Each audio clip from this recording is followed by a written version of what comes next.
The entire prop firm space is changing. A lot of prop firms are changing their rules. We're going to cover that in this video and kind of go over my thoughts and what I feel the prop firm space is doing and where it's going. And I'm going to also kind of clarify what I was talking about in a previous video, because I took a little bit of heat on a previous video, but we're going to dive into that and clarify just to clear the air a little bit as far as what my thoughts are on prop firms changing their rules and the entire prop firm space. But before I do, guys, I'm live right here on YouTube Monday through Friday, the New York Open, day trading, the NASDAQ. You can catch my green days, my red days, my full tilt moments, everything that involves me as a trader you see right here live on YouTube. Smash that subscribe button. Also, we're doing a free day trading mastermind course in Discord, link down in the description. On December 21st, we're going over market profile, everything from TPO charts to point of control, initial balance, and value area. You do not want to miss it. It's going to be very info heavy. Click on that link, join in Discord. And guys, with that said, let's get in the video. Now, a lot of prop firms are changing. They're changing their rules. They're changing their structure. They're changing their overall business to shift in a direction to gear towards live funded traders. In a previous video I covered Tradify, who was changing their rules to better suit their needs as a prop firm. In my opinion, the rules really weren't that bad, but a lot of people took the video as kind of like a glazing video or thinking that was like just hyping up the rule changes. And let me be clear, rule changes are not great for traders. They're not great for us traders. We don't want to see rule changes because they make things harder on us.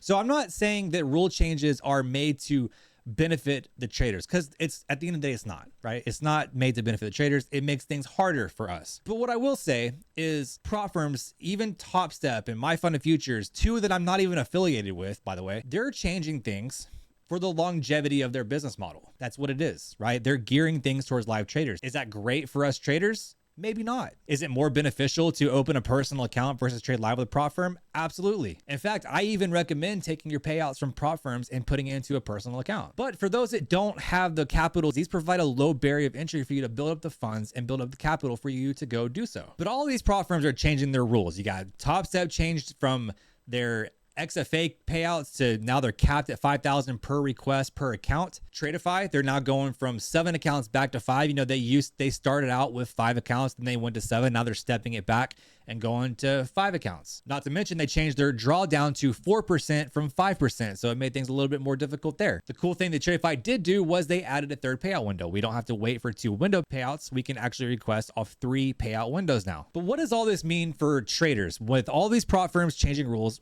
what does it mean? Again, I want to reiterate, is it beneficial to us? No. Is it beneficial to the prop firms and the longevity of their business?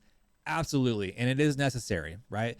But for us traders, we have to adapt. For me personally, I don't want to see rules. I don't want to see Top Step or Tradify or any prop firm change the rules and make things a little bit harder. But us traders have to adapt to what they are doing. And they are trying to change things around to where it makes sense for them as a business. Even though it may not benefit the traders, what it does do is put them in a position where they can have longevity for the people that do need prop firms and want to capitalize off being able to use someone else's money to build up their own capital. We all did get kind of spoiled in the simulation environments where you could have multiple accounts, take uncapped payouts and build up these large balances and withdraw all of it through sim. And that kind of eats into the prop firm's business model and it takes away a lot of their profits. But the one thing that you can say is that if a prop firm has a clear-cut path to live, like Top Step does, like My Fund of Future does, like Tradify does, Take Profit, Tick, they all take you live, right? And so the fact that they do take you live shows that they are preparing themselves and putting them in a position to where they can have longevity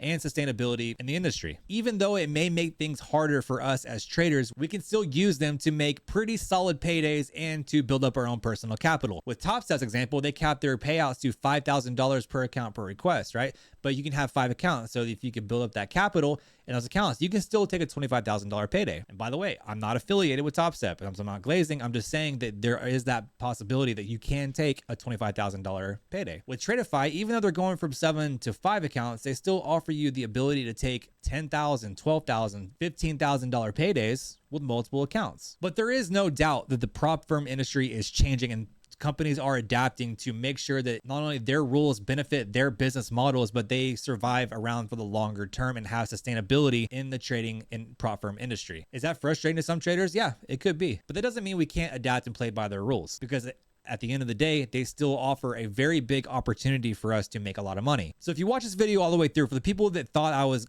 glazing or hyping up rule changes, that was not my intention. I was not meaning to be like a glazer by any means, right? I'm just stating my opinion to the fact of, I don't think the rule changes that Top Step made, that Tradify made, that all these other prop firms are making are really that bad. Of course, it's not beneficial to the trader, but at the end of the day, they didn't make it that hard to still get payouts. And I also think that we are probably going to see even more changes as we get into 2025. And speaking of 2025, the one thing I did appreciate about TraderFi was they gave a month advance notice. They didn't just drop a bombshell saying, hey, here's all the rule changes.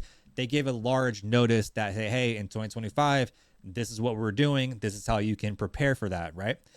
The cool thing is that if you say you have 7 accounts with TraderFi right now, you get grandfathered in. So you come into the next year, 2025, you can keep your 7 accounts until you either one, get moved to live, or you blow them. But let me know down in the comments what you guys think about all these prop firms changing rules. How do you feel about it? Who are you going with? Who is your favorite prop firm that you're trading with right now? And as always, as a content creator here on YouTube, it is my job to be transparent and be neutral for the traders. And that is my goal for this channel. If you guys like this kind of content, smash that like button down below, subscribe to the channel, get more daily content, and I will see you in the next video. Cheers.